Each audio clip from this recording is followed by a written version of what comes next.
ہمارے علم نے بخشی ہے ہم کو آگاہی، کائنات ہے کیا، اس زمیں پر سبب کیا ہے، مگر بس اپنے ہی بارے میں کچھ نہیں معلوم، مروڑ کل سے جو معدے میں ہے سبب کیا ہے۔ یہ ٹاپک ماشاءاللہ سے بہت ہی عمدہ ہے۔ یہ وہ ٹاپک ہے جس کے اوپر قرآن کی پہلی سورہ اور اس کی پہلی آیت میں بھی شروع ہوئی اس طرح کہ پڑھ، اقرا۔ تو یہ علم، یہ جو ٹاپک ہے نہایت ہی عمدہ ہے۔ اسی طرح سے محمد صلی اللہ علیہ وسلم کی حدیث سے مبارکہ ہے کہ جس کے مفہوم کے مطابق علم حاصل کرو حتیٰ کہ تمہیں چین جانا ہی کیوں نہ پڑے۔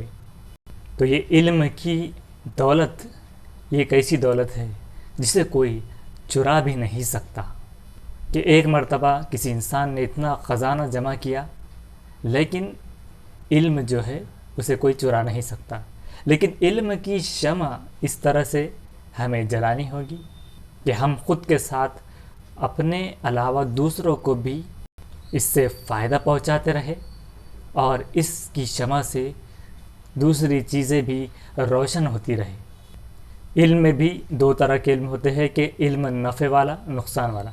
علم بیداری والا بھی ہونا چاہیے کہ بیداری لائے، جیسے کہ آج کل زمانہ ہے RTE کا، اور کچھ اگر کہیں پر مسائل ہوتے ہیں تو ہم کمپلینس کے ذریعے کارپوریشن سے بیداری لا سکتے ہیں وغیرہ۔ ٹائم بہت کم ہے، اور میری نظر میں دولت یا پھر رتبے یا پھر پاور سے زیادہ امپورٹنٹ ہے علم۔ اگر آپ میں علم کی کمی ہے تو وہاں پر آپ جھجک محسوس کرتے ہیں اور جواب نہیں دے پاتے۔ تو کانفیڈنس لانے کے لیے بھی علم بہت ضروری ہے، کہ چاہے وہ کتنا ہی زیادہ امیر رئیس ہو، علم کے بغیر وہ اس کا کانفیڈنس نہیں پا سکتا۔